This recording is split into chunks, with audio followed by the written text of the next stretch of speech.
Hello बच्चे लोग, आज हम बात करने वाले हैं आनुवांशिक पदार्थ की खोज के बारे में। आनुवांशिक पदार्थ के खोज के संबंध में क्या क्या प्रयोग किए थे, कौन कौन से वैज्ञानिक आए थे, उन सभी के बारे में हम आज जानने वाले हैं। तो दोस्तों, उसको जानने से पहले हम थोड़ा सा बैक जाएंगे, अपने आनुवांशिकता चैप्टर में जेनेटिक्स वाले में जाएंगे, जहां पर हमने मेंडल के बारे में अच्छे से पढ़ा था। ठीक, वहां पर मेंडल के साथ साथ कई और वैज्ञानिकों के बारे में हमने पढ़ा था।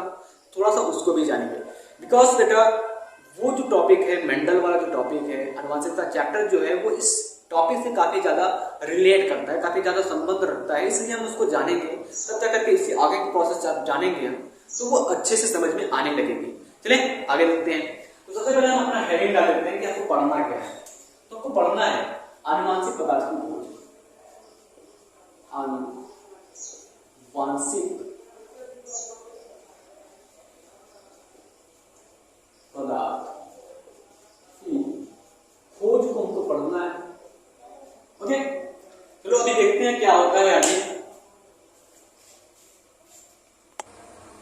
ना बेटा अभी हम जाते हैं थोड़ा सा पीछे, देखते हैं मेंडल के प्रयोगों के बारे में। तो क्या होता है बेटा, जो मेंडल ने अपना प्रयोग शुरू किया था 1800 कुछ ईस्वी में शुरू किया था, तो उन्होंने अपना प्रयोग कई वर्षों तक किया था, लगभग 6-7 वर्षों तक उन्होंने अपना प्रयोग किया था। 6-7 वर्षों तक उन्होंने अपना एक्सपेरिमेंट किया था। उसके बाद क्या हुआ, उन्होंने एक रिजल्ट दिया। मतलब कोई काम करेगा तो उसका कुछ निष्कर्ष निकलेगा। उसी प्रकार से जो निष्कर्ष निकला था, तो उसका उन्होंने एक रिजल्ट आया, जो उस रिजल्ट को क्या किया 1865 ईस्वी में 1865 ईस्वी में क्या किया, उसको प्रकाशित करवाया। कौन? मेंडल के जो कार्यों का परिणाम था, मेंडल के कार्यों का परिणाम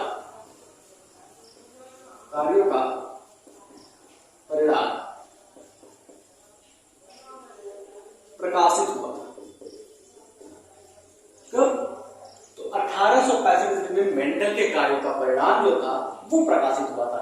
नेक्स्ट हम देखते हैं, तो मेंडल ने अपना परिणाम, अपना रिजल्ट जो प्रकाशित करवाया था किसी पत्रिका ने या फिर किसी भी चीज से उन्होंने प्रकाशित करवाया था, किसी कारणवश जो मेंडल का जो परिणाम था या फिर जो मेंडल का एक्सपेरिमेंट था, हम कह सकते हैं, वो असफल हो गया, सफल नहीं रहा। उसको लोग स्वीकार नहीं किए, वहां के जो वैज्ञानिक थे और जो लोग थे उसको स्वीकार करने से मना कर दिए। तो क्या हुआ, सन 1900 ईस्वी में एक क्रांति आती है मेंडल के जीवन में। कि मेंडल ने जो कार्य किया था, ठीक, मेंडल ने जो कार्य किया था उसको दोबारा से खोज किया। मेंडल के कार्यों का दोबारा से खोज। आई होप आप ये सब जानते होंगे। तो 1900 ईस्वी में क्या हुआ था कि मेंडल ने जो अपना कार्य किया था उसके ऊपर दोबारा से खोज हुआ। फिर इसके बाद एक सन आता है 1902 ईस्वी। 1902 ईस्वी, ये वंशागति जो हमारा चैप्टर है या जो टॉपिक है, उसके अंदर एक बहुत बड़ी क्रांति ला करके रख दी।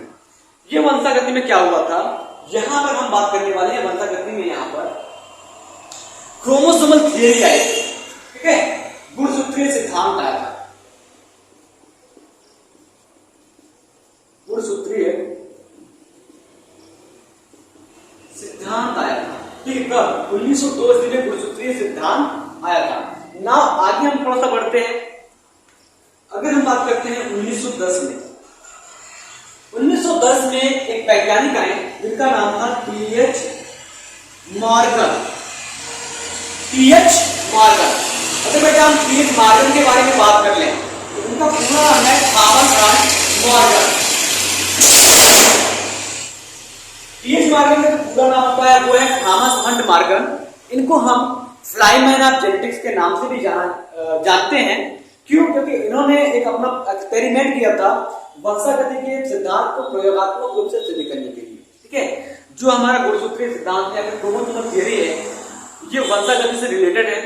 इसी सिद्धांत को प्रयोग करके उन्होंने सिद्ध करने के लिए एक प्रयोग किया था, जिसको कहते हैं गुणसूत्रवाद का प्रयोगात्मक सत्यापन, ठीक है। गुणसूत्रवाद का प्रयोगात्मक सत्यापन कहते हैं, और इसको देने वाले वैज्ञानिक है टीएच मॉर्गन। इन्होंने फलमक्खी के ऊपर अपना प्रयोग किया था। नाउ अगर हम आगे जाते हैं, इससे थोड़ा सा आगे जाते हैं, लेकिन आगे जाने से पहले थोड़ा सा पीछे जाएंगे। ठीक है, क्यों जाएंगे? क्योंकि हम पढ़ रहे हैं आनुवांशिक पदार्थ की खोज। तो दोस्तों 1800 कुछ करके है, 1869 की बात करते हैं, 1869 की बात करते हैं, तो 1869 ईस्वी में क्या हुआ था, डीएनए की खोज हो गई थी।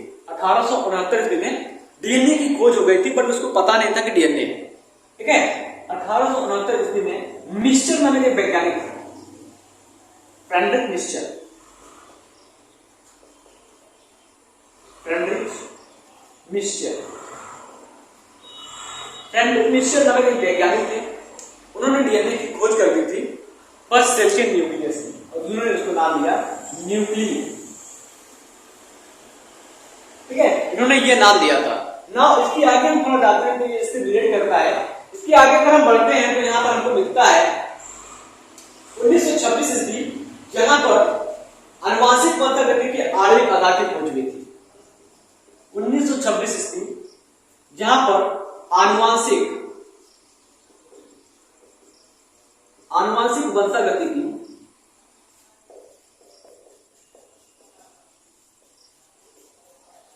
आणविक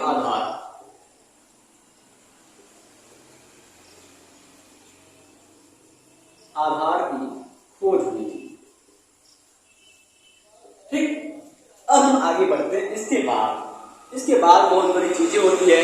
आनुवांशिक पदार्थ की खोज के संपक्ष में कुछ प्रयोग होते हैं, कुछ वैज्ञानिक आते हैं, उनके बारे में हम जानते हैं। तो बेटा इसके बाद क्या होता है, कुछ वैज्ञानिक आते हैं, उनका नाम थोड़ा सा जान लेते हैं।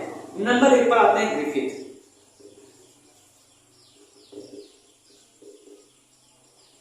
ठीक है, Griffith.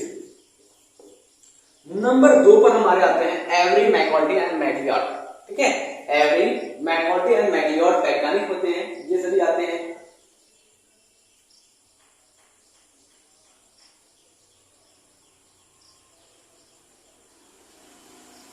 Every, मैकॉर्डी and मैकलिऑड,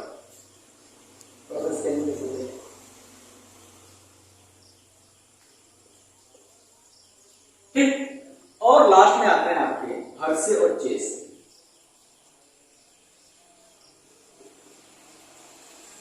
Hershey and chess, ये 3 वैज्ञानिक आते हैं, ठीक है। और ये 3 नहीं है, यहां पर कुल 6 वैज्ञानिक हैं। ये 6 वैज्ञानिक मिलकर के आनुवांशिक पदार्थ की खोज के संपर्क में कुछ प्रयोग किया था। तो सबसे पहले हम जान लेते हैं ग्रिफिथ का जो एक्सपेरिमेंट हुआ था वो हुआ था सन 1928 ईस्वी में, ठीक है। ग्रिफिथ का जो एक्सपेरिमेंट हुआ था सन 1928 ईस्वी में हुआ था। उसके बाद अगर बात करते हैं एवरी, मैकॉर्डी और मैकलिऑड की खोज के बारे में, इनका जो खोज हुआ था 1944 ईस्वी में हुआ था। और अगर हम बात करते हैं लास्ट में हर्शे एंड चेस के एक्सपेरिमेंट के बारे में, तो हर्शे और चेस का जो एक्सपेरिमेंट था बेटा वो हुआ था 1952 ईस्वी में। जस्ट इसके 1 वर्ष बाद, हर्शे और चेस के एक्सपेरिमेंट के 1 वर्ष बाद आता है 1953 ईस्वी, जहां पर वाटसन और क्रिक नामक वैज्ञानिक थे। वाटसन एंड क्रिक, वाटसन और क्रिक नामक वैज्ञानिक थे, जिन्होंने डीएनए का डबल हेलिक्स स्ट्रक्चर दिया, ठीक है। डीएस डीएनए का मॉडल दिया, डीएस डीएनए मॉडल दिया। कौन? वाटसन और क्रिक, तब 1953 में। आई होप इतना अच्छे से समझ गए होंगे, और मैं चाहता हूं कि आप इसका स्क्रीनशॉट लेकर के रख लें। फिर आगे चलते हैं, आगे देखते हैं क्या क्या होता है।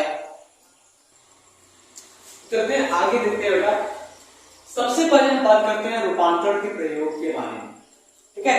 रूपांतरण का प्रयोग, तो यह रूपांतरण का प्रयोग जो हुआ था वो हुआ था सन 1928 ईस्वी में, ठीक। किसके द्वारा हुआ था? तो रूपांतरण का प्रयोग बच्चा ग्रिफिथ नाम के वैज्ञानिक के द्वारा किया गया। ग्रिफिथ नाम के एक वैज्ञानिक हैं जिनके द्वारा रूपांतरण का प्रयोग किया गया था। एक जीवाणु को लेते हैं, एक बैक्टीरिया को लेते हैं, और इस बैक्टीरिया को संवर्धन माध्यम में इसकी वृद्धि करा, संवर्धन प्लेट में लेकर के, संवर्धन प्लेट में क्या करते हैं? इसकी वृद्धि कराते हैं, ठीक है। संवर्धन प्लेट में वृद्धि कराते हैं। तो सबसे पहले हम जान लेते हैं इस जीवाणु का नाम क्या है।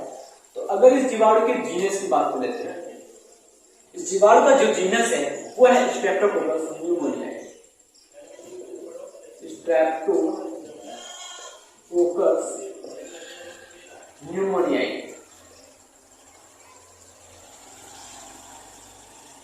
या फिर इसको हम न्यूमोकोकस के नाम से भी जानते हैं। न्यूमोकोकस।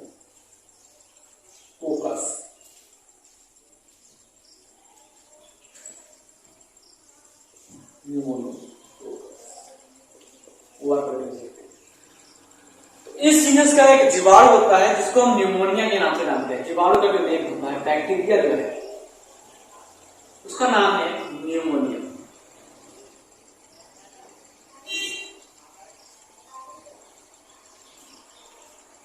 ठीक है, न्यूमोनिया।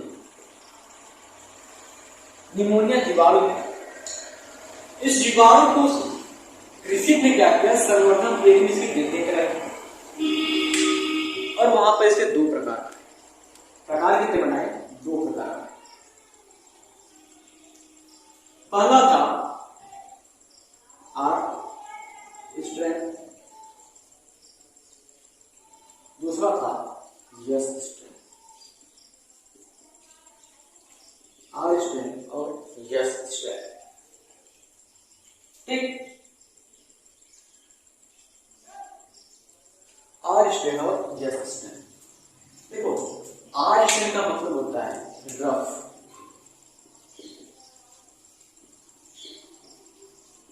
स्ट्रेन। यस स्ट्रेन का मतलब होता है स्मूथ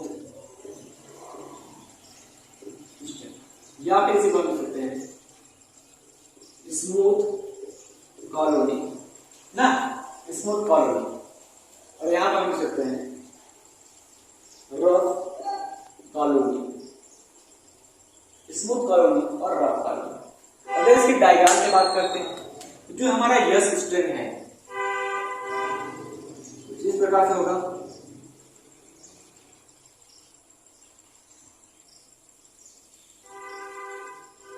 ऊपर की जो लेयर है वो स्मूथ है, this is the smooth colony.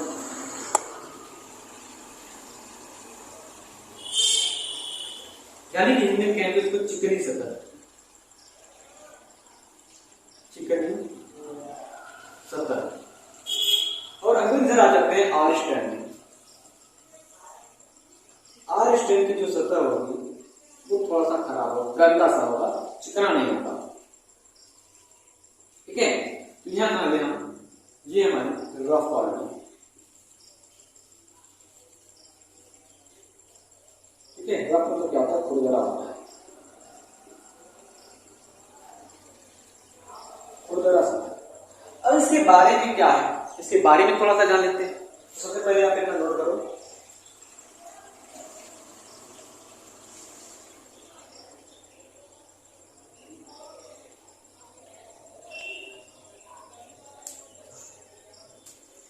देखो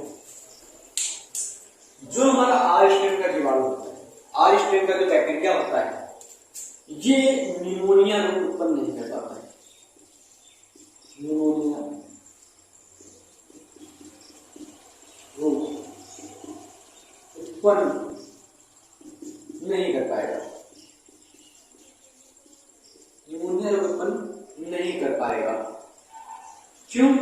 क्योंकि ये जो इसकी कॉलोनी होती है, इसकी जो कॉलोनी होती है रफ होती है।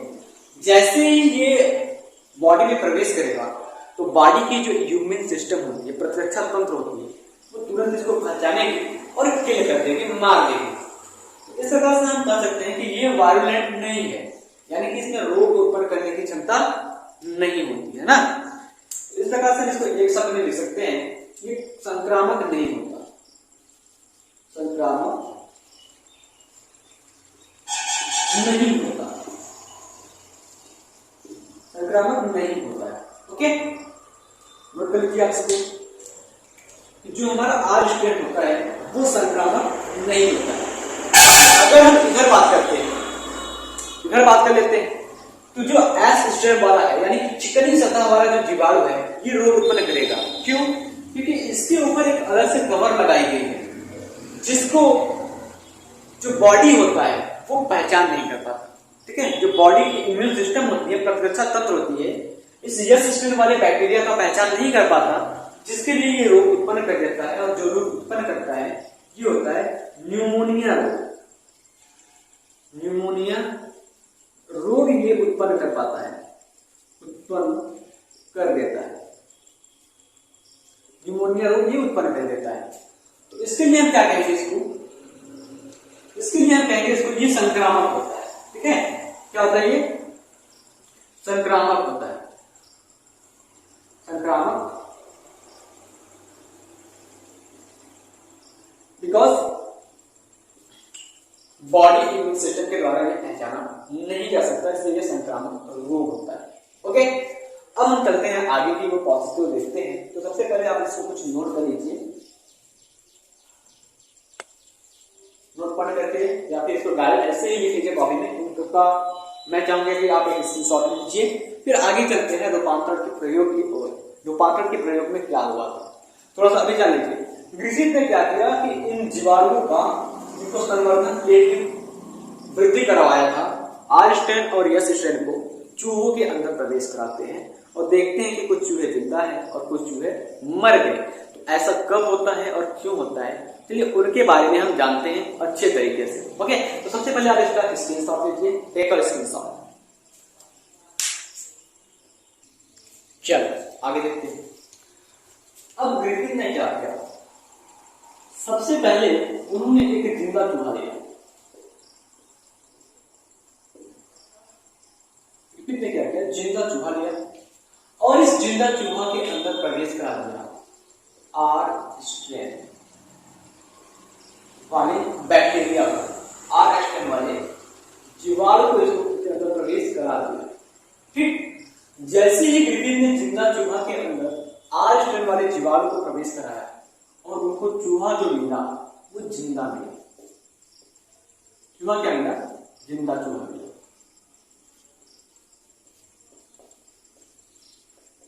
क्यों क्यों बात आती है, क्यों जिंदा मिला? क्योंकि बेटा जो आर स्ट्रेन वाला जीवाणु होता है, ठीक है, आर स्ट्रेन जीवाणु जो होता है वो प्रतिरक्षा तंत्र द्वारा पहचाना गया।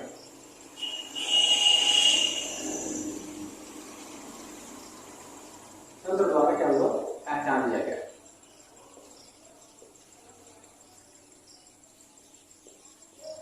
प्रतिरक्षा तंत्र द्वारा पहचाना। ओके, फिर आगे देखते हैं दूसरी पॉइंट में क्या किया हमने, थोड़ा सा इसको माफ कर देते हैं।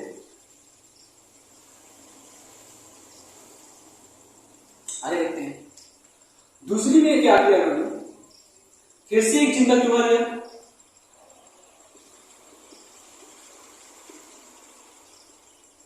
जिंदा चूहा लिया और इस बार उन्होंने क्या किया, इसके अंदर यस स्ट्रेन वाले यस स्ट्रेन जीवाणु को प्रवेश कराया, यस स्ट्रेन की जीवाणु को प्रवेश कराया।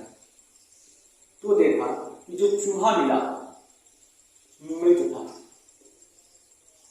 मृत चूहा मिला। क्यों? क्योंकि बेटा हम जानते हैं कि जो यहां पर आर स्ट्रेन है वो संक्रमणकारी नहीं है। क्या है? संक्रमणकारी नहीं है। कौन? ये जो आर स्ट्रेन वाला। लेकिन हमको क्या पता है, हमने अभी आपको यहां पर बताया कि जो हमारा यस स्ट्रेन वाला जीवाणु होता है, ठीक है, यस स्ट्रेन वाला जो जीवाणु होता है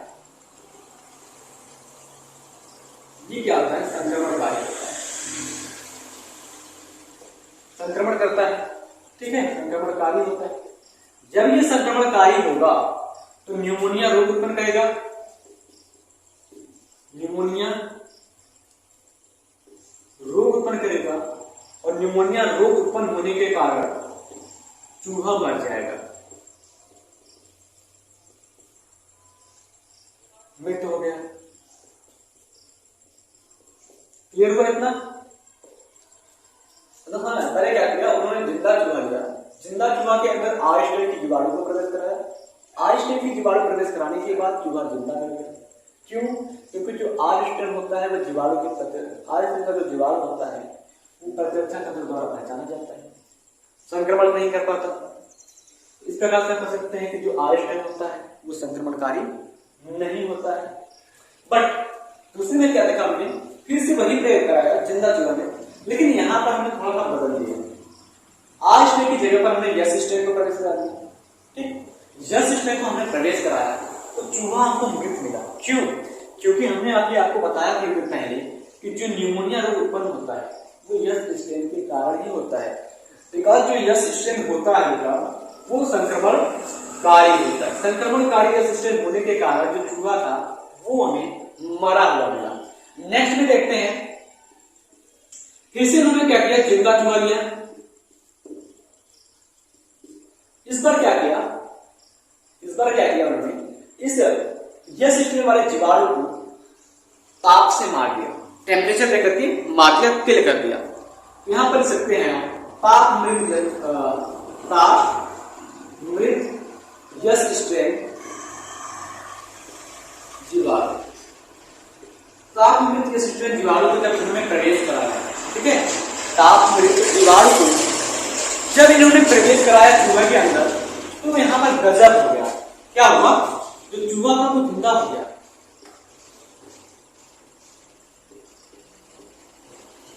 चूहा जिंदा मिला। तो आश्चर्य की बात है कि हमने जब एक बार यस स्ट्रेन को प्रवेश कराया तो चूहा आपको मृत मिला, लेकिन दोबारा से वही काम किया, यस स्ट्रेन को प्रवेश कराया तो चूहा हमें जिंदा मिला। गजब की बात है ना। तो देखते हैं क्यों हुआ। क्योंकि बेटा जो ताप मृत होता है, सीधी सी बात है, जो मरा हुआ है वो किसी को क्या मारेगा। ठीक, सीधी सी बात आती है कि जो मर गया है वो दूसरे को क्या मारेगा। तो बस यही कहानी इसके साथ होती है कि जब इसको टेम्परेचर देकर के मार दिया गया है, मारने के बाद इसको किसी बॉडी के अंदर प्रवेश कराया जाता है तो दूसरों को क्या मारेगा, खुद तो ये मारा हुआ है। ठीक, लेकिन अब अगली पॉइंट में देखते हैं थोड़ा सा। फिर से उन्होंने क्या किया, जिंदा चूहा लिया और इसकी बात करते हैं। इस जिंदा चूहा के अंदर जीवित आर स्ट्रेन की जीवाणु और मरे हुए यस स्ट्रेन की जीवाणु को साथ में मिलाकर प्रवेश करा। आर स्ट्रेन जीवाणु प्लस इसी में क्या करते हैं हम, ताप मृत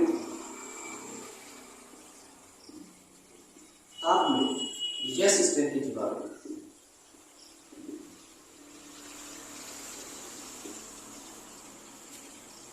कुछ चूहे के अंदर प्रवेश कराते हैं। तो यहां पर एक बहुत बड़ा चमत्कार हो जाता है। क्या चमत्कार होता है कि चूहा जो होता है मर जाता है, मृत चूहा प्राप्त होता है।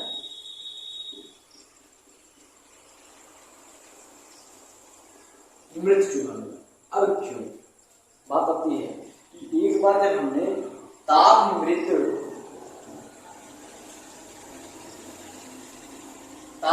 जीवाणु को हमने चूहे के अंदर प्रवेश करा तो चूहा हमको जिंदा मिला, लेकिन वही काम हमने जब दूसरी बार किया, यस स्ट्रेन से जो जीवाणु होता है वो जो कि ताप से मर चुका है, गर्मी के कारण मर चुका है, उसको प्रवेश करा दोबारा से, तब चूहा जो था वो मरा हुआ। ऐसा क्यों होता है बताते हैं क्यों होता है, थोड़ा सा ध्यान दो इसको।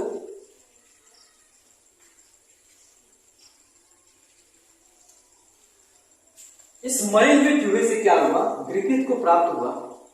ठीक है, मरे हुए चूहे से ग्रिफिथ को यस स्ट्रेन के जो जीवाणु थे,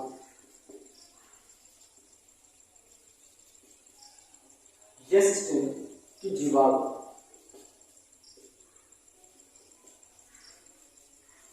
जिंदा प्राप्त हुए। यस स्ट्रेन की जो जीवाणु थे वो जिंदा प्राप्त हुआ।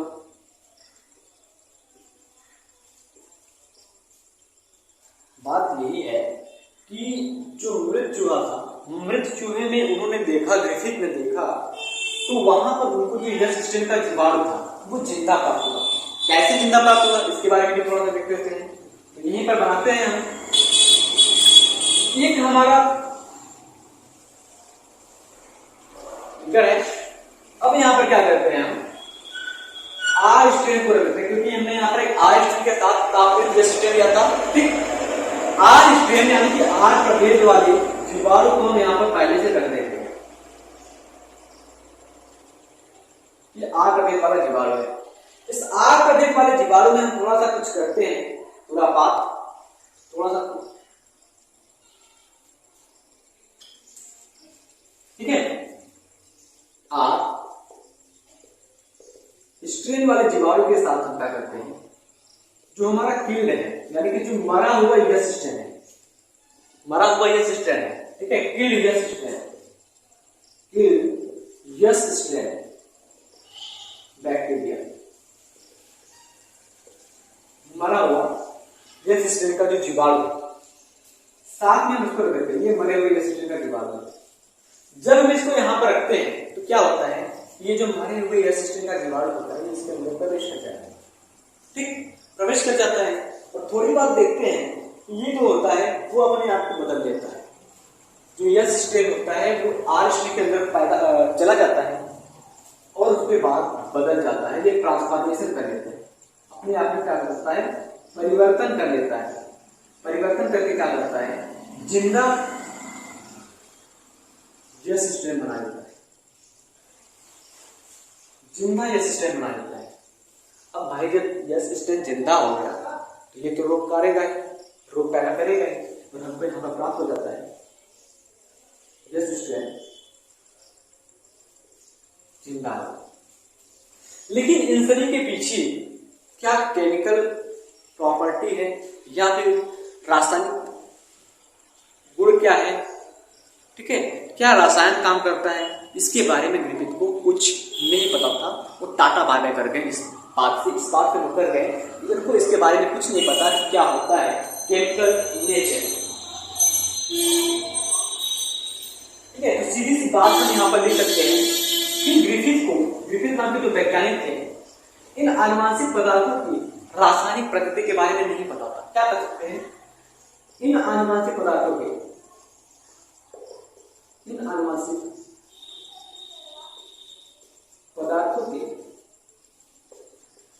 रासायनिक प्रकृति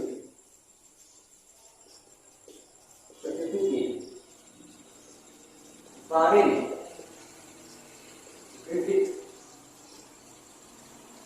अनजान, मतलब नहीं जानते थे, ठीक।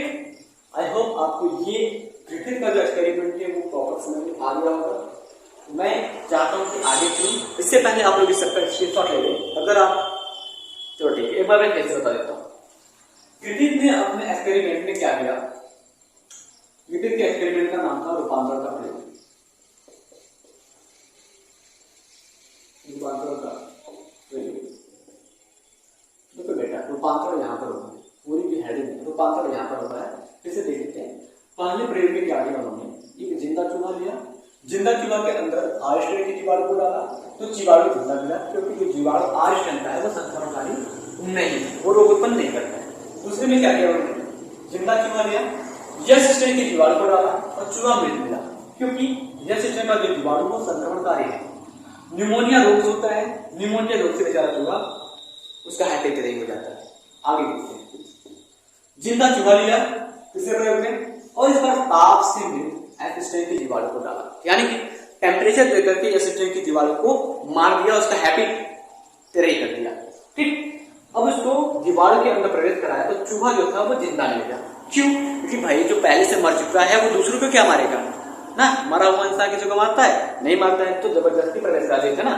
चलो आगे देखते हैं, चौथा प्रयोग क्या होगा। चौथे प्रयोग में क्या हुआ, फिर से उन्होंने जिंदा चूहा लिया और इस जिंदे चूहे के अंदर क्या किया उन्होंने, आर स्ट्रेन के जीवाणु को डाला, साथ में ताप से मरे हुए यस स्ट्रेन के जीवाणु को भी डाल दिया। इनकी चालाकी तो देखो, चूहे को मारना है, बस मारना है, कैसे भी मारना है। आर स्ट्रेन के साथ ताप में यस स्ट्रेन के जीवाणु डाल दिए तो क्या होता है, बेचारा जो चूहा हंसी खुशी खेल कूद रहा था वो भी मर गया, मृत हो गया। क्यों, ग्रिफिथ ने पाया कि जो मरा हुआ चूहा है उसके अंदर जो यस स्ट्रेन का जीवाणु नहीं वो जिंदा प्राप्त हुआ, ठीक। इसके ऊपर उन्होंने कुछ बताया, कुछ देखा कैसे होता है, उन्होंने बाहर लेकर के प्रयोग किया कि आर स्ट्रेन के जीवाणु के साथ यस स्ट्रेन मिलाने के बाद क्या होता है, उसको देखा उन्होंने बाहर, तो कुछ इस प्रकार से मिला। उन्होंने क्या किया, आर स्ट्रेन के अंदर यस स्ट्रेन जो कि ताप से मरा हुआ है उसको प्रवेश कराया, तो बाद में देखा कि यस स्ट्रेन जो है वो आर स्ट्रेन के साथ परिवर्तित होकर के इससे जिंदा यस स्ट्रेन बना देता है, ठीक। लेकिन इन सभी के पीछे क्या हो रहा है, इनके पीछे क्या गुण खिल रहे हैं, ग्रिफिथ को कुछ भी नहीं पता था। तो इस प्रकार से हम लिख सकते हैं कि इन अनुवांशिक पदार्थों के रासायनिक प्रकृति के बारे में ब्रिटिश जो थे वो अनजान थे, क्योंकि इनके बारे में कुछ इनको पता ही नहीं था, तो अनजान ही होंगे। आई होप आप इतना अंडरस्टैंड हो गए। तो सबसे पहले आप इसका स्क्रीनशॉट लीजिए और फिर इसके आगे हम चलते हैं।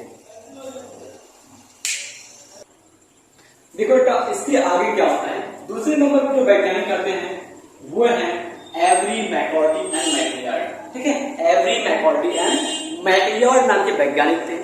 इन्होंने अपना प्रयोग किया 1944 ईस्वी में। ठीक है, 1944 ईस्वी में उन्होंने अपना प्रयोग किया और उन्होंने बताया जो ग्रिफिथ में नहीं बता पाया। ठीक है, 1944 ईस्वी में इन तीनों वैज्ञानिकों ने मिलकर के वो बात बताई जो ग्रिफिथ ने नहीं बता पाया था। क्या नहीं बता पाया था? आनुवांशिक पदार्थों के पीछे होने वाले केमिकल की प्रकृति, रसायन की प्रकृति क्या है, उसके बारे में ग्रिफिथ नहीं बता पाए थे और ये क्या किए, बता रहे हैं। ठीक है, तो इनके प्रयोग के पहले, ठीक है, एवरी मैकॉर्डी और मैकलियॉर्ड के प्रयोग के पहले क्या होता था, देख सकते हैं। इनके प्रयोग के पहले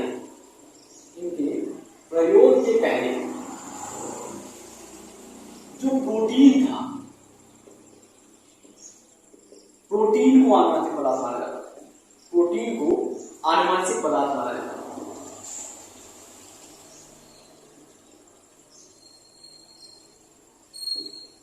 प्रोटीन को आनुवांशिक पदार्थ माना जाता था। इसलिए किसके प्रयोग के पहले, एवरी मैकॉर्डी और मैकलियॉर्ड के प्रयोग के पहले प्रोटीन को आनुवांशिक पदार्थ माना जाता था। आप इसको नोट करके रख लो भैया, 1944 के पहले प्रोटीन को आनुवांशिक पदार्थ माना जाता था, because this is the key point. Okay, आगे चलते हैं। अब इन्होंने क्या किया, यस स्ट्रेन को लिया। ठीक, यस स्ट्रेन की दीवार को लिया जो कि नियोमोकोकस था। ये यस स्ट्रेन की दीवार में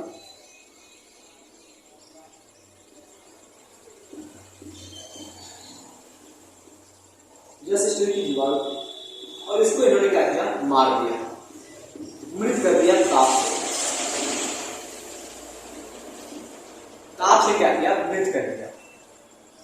और मृत करने के बाद इनको क्या किया, एक परतनली में रख दिया। ठीक है, परतनली में रख दिया। मरने के बाद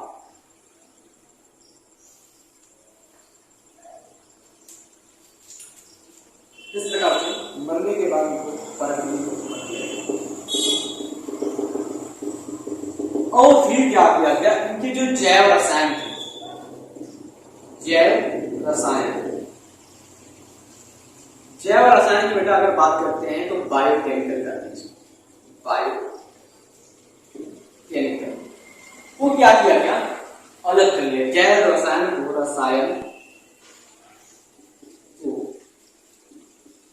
अलग कर लिया गया।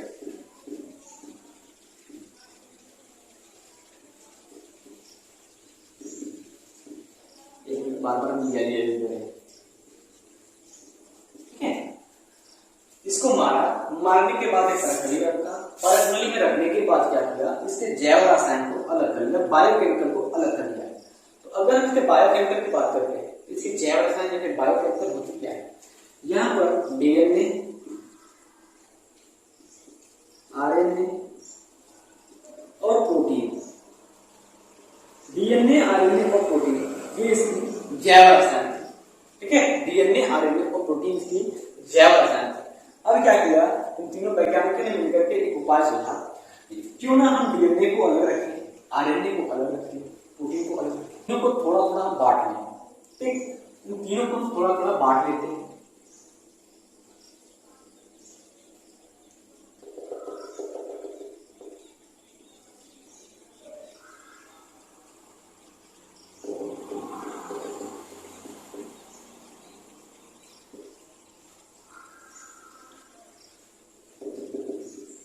थोड़ा थोड़ा इन तीनों को बांट लिया। ठीक है, डीएनए, आरएनए और प्रोटीन को थोड़ा थोड़ा बांट लिया। अब शुरू होता है असली खेल। अब शुरू होता है इन तीनों वैज्ञानिकों का जादू। ये क्या करते हैं, हम देखते हैं यहाँ पर। तो ये कुछ एंजाइम लेते हैं। ठीक है बेटा, कुछ एंजाइम लेते हैं। ठीक है, एंजाइम लेते हैं जिसको हम बीकर कहते हैं, और इन बीकरों को क्या करते हैं, इनके अंदर प्रवेश करते हैं। बीकरों को क्या करते हैं, इनको प्रवेश करा देते हैं और इसके अंदर उपस्थित है डीएनए, आरएनए और प्रोटीन। यहां पर क्या करते हैं, आरएनए ठीक और डीएनए, आरएनए और डीएनए नामक एंजाइम लेते हैं और इसके अंदर प्रवेश करा देते हैं। तो जो आरएनए और डीएनए होता है, ठीक है, आरएनए और डीएनए से होता है वो आरएनए और डीएनए को, ठीक है, आरएनए और डीएनए को खत्म कर देता है, तोड़ देता है। आरएनए और डीएनए को क्या करता है, तोड़ देता है। लेकिन प्रोटीन जो होता है वो नहीं टूटता, वो सही सलामत बच जाता है। प्रोटीन जो होता है वो हमारा इंटैक्ट होता है। इस प्रकार से क्या करेंगे हम, यहां पर जो हमारा प्रोटीन था वो क्या था, सही था। प्रोटीन जो था हमारा वो सही सलामत था। इस प्रकार से हमें जो निकलता है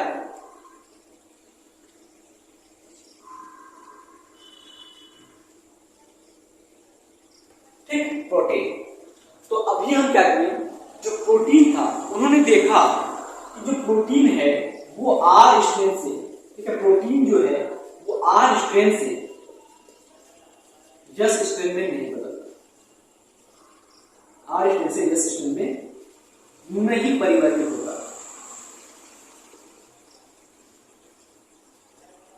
नहीं परिवर्तित होता। आर स्ट्रेंथ से एस स्ट्रेंथ में प्रोटीन जो था वो नहीं परिवर्तित होता। ठीक है, यहां पर लिख देते हैं प्रोटीन आर स्ट्रेंथ से एस स्ट्रेंथ में परिवर्तित नहीं होता है। नेक्स्ट क्या करते हैं, यहां देखा ये तो गड़बड़ हो गया, आगे चलते हैं। आगे इन्होंने क्या किया, फिर से इसके अंदर एक और काम किया, फिर से दोबारा एंजाइम लिया, आरएनए डीएनए और प्रोटीएज, ठीक है, डीएनए और प्रोटीएज नामक एंजाइम है।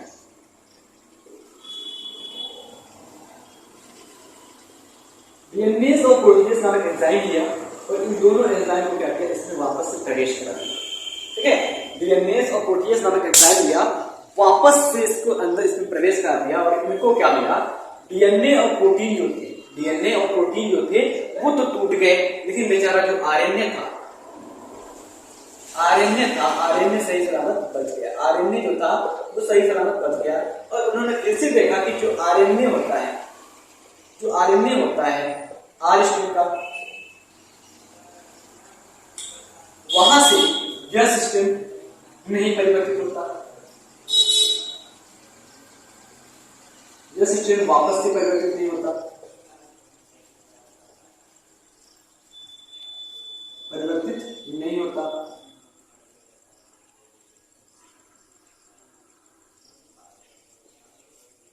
नहीं परिवर्तित होता। ओके, तो ये फिर आश्चर्य पड़ गए कि ये क्या हो रहा है हमारे साथ। वो फिर से जाते हैं, क्योंकि देखो हम लोग क्या किए थे, यहाँ पर मरे हुए जीवाणु को जीवित आर स्ट्रेंथ में डाला था, तो आपको कुछ अलग मिला था, उसी को हमको देखना है। तो दोबारा क्या करते हैं, वो फिर से एंजाइम लेते हैं, प्रोटीएज और आरएनएज, और इसको वापस से क्या करते हैं, इसके अंदर डाल देते हैं। प्रोटीएज और आरएनएज को वापस से इसके अंदर डाल देते हैं। फिर इनके दिल को तसल्ली आती है, जो ये चाहते हैं वही हो जाता है। डीएनए क्या था, वो हमारा इंटैक्ट है, डीएनए हमारा सही सलामत था, और जो चाहते हैं वही इनको मिल जाता है। वो चाहते क्या थे कि जो डीएनए था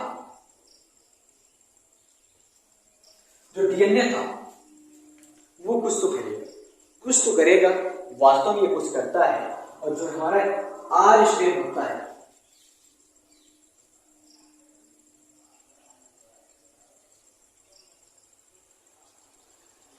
ठीक है, आर स्ट्रेंथ जो होता है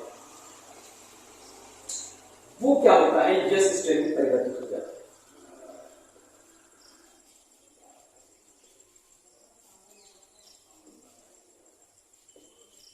आर स्ट्रेंथ जो था वो एस स्ट्रेंथ में परिवर्तित हो जाता है। कि आर स्ट्रेंथ एस स्ट्रेंथ में परिवर्तित हो जाता है। तो इस पूरी पूरी प्रक्रिया से, इस पूरे एक्सपेरिमेंट से पता चलता है कि जो डीएनए होता है वो एक आनुवंशिक पदार्थ है। डीएनए जो होता है वो क्या होता है? एक आनुवंशिक पदार्थ होता है, एक जेनेटिक मटेरियल होता है जो एक पीढ़ी से दूसरी पीढ़ी में आ जाता है। तो यहाँ पर निष्कर्ष निकलता है कि DNA is a genetic material. ठीक है, ठीक। अभी तो हमने बता दिया कि जो डीएनए होता है वही आनुवंशिक पदार्थ होता है, वो पीढ़ी दर पीढ़ी परिवर्तित होता रहता है। तो इसका परिणाम क्या निकलता है, इसको भी हम लिख लेते हैं। अगर हम बात करते हैं परिणाम की, रिजल्ट की बात करते हैं, तो डीएनए जो होता है वो स्थानांतरित होता है। डीएनए जो होता है वो क्या होता है? स्थानांतरित होता है। ठीक है, डीएनए स्थानांतरित होता है। डीएनए एक स्थान से दूसरे, मतलब एक पीढ़ी से दूसरी पीढ़ी में जाता है। आई होप आपको इतना समझ में आ गया होगा और आप इसका जल्दी से स्क्रीनशॉट ले लीजिए और आगे हम चलते हैं।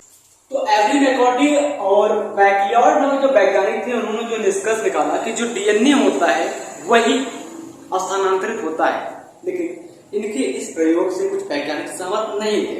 ठीक है, इनके इस प्रयोगों से कुछ वैज्ञानिक सहमत नहीं थे कि डीएनए ही आनुवंशिक पदार्थ है और वो स्थानांतरित होता है। तो इसके बाद एक वैज्ञानिक आते हैं जिनका नाम है हर्षे, जो कि तीसरे नंबर पर आते हैं, हर्षे